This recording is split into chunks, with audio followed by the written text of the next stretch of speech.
Liquidés mais toujours pas payés, comme elles le disent, les ex-salariés de Sodi Médical ont cet après-midi fait passer publiquement ce message de colère, plus d'un mois après leur liquidation. C'est bien beau de nous faire du violon à tout va, hein.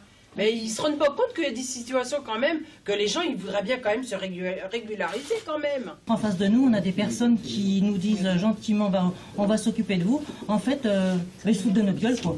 On commence sincèrement à s'inquiéter parce qu'on a appris par le mandataire que notre dossier était parti aux AGS au niveau national, c'est-à-dire pour le règlement de nos salaires.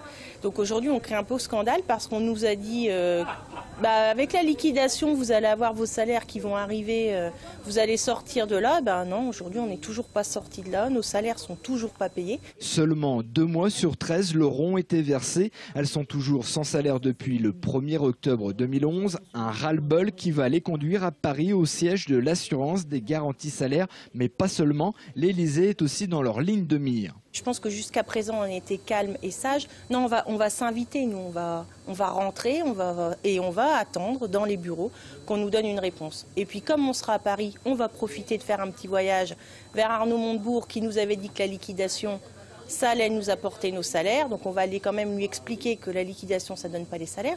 Et puis, on va passer un petit coup à l'Élysée aussi parce qu'à un moment donné, il faut quand même qu'ils entendent.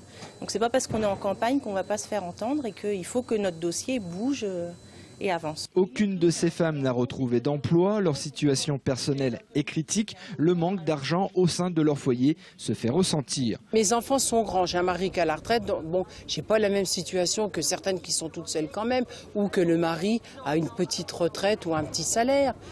Tout le monde n'est pas mis à la même enseigne. Mais je vais vous dire franchement, n'importe quelle situation, aujourd'hui, c'est un dû. On nous le doit. On fait quoi sans salaire? Parce qu'en fait, 2 mois de salaire payé, ça fait quand même 11 mois de salaire qui nous reste dû. Et alors, qui va les payer? Les AGS, pour l'instant, n'ont pas l'air de bouger beaucoup. Les AGS, c'est qui? C'est quand même un petit peu l'État qui s'occupe de nous en ce moment. On s'est bien occupé de nous pour faire ce qu'on a fait arriver à la fin. Mais on n'a pas encore fini d'entendre parler de nous parce qu'on a bien décidé de ne pas se laisser faire. Le combat de ces ex-salariés de Sodi Médical est toujours d'actualité. Pour l'instant, aucune date n'est fixée pour la montée à Paris. En attendant, tous les gestes de solidarité sont encore les bienvenus.